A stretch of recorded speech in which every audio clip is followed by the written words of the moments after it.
এই বর্ষার মরশুমেতে গরম গরম ভাত দিয়ে ইলিশ মাছের ভাপা খেতে কিন্তু দারুণ লাগে। আজকের রেসিপি ইলিশ মাছের ভাপা। দেখো 4টে মতো এখানে ইলিশ মাছের টুকরো নিয়ে তাতে নুন হলুদ ভালো করে মাখিয়ে নিতে হবে। এরপর একটা টিফিন বক্সের মধ্যে ইলিশ মাছের টুকরোগুলোকে সাজিয়ে নিয়ে তার উপর দেওয়া হলো সর্ষে পোস্ত আর কাঁচা লঙ্কা বাটা, আর দেওয়া হলো একটু কাঁচা সর্ষের তেল দিয়ে ভালো করে ইলিশ মাছটার সাথে মশলাটাকে মাখিয়ে নিতে হবে।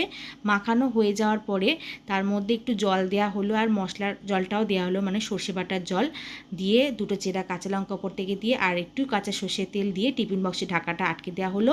এবার ভাপানোর জন্য কড়াইতে জল গরম করতে বসিয়ে তার মধ্যে একটা স্ট্যান্ড বসিয়ে টিফিন বক্সটা চাপিয়ে 20 মিনিটের জন্য ভাপাতে দেওয়া হলো, ঢাকা দিয়ে দেওয়া হলো।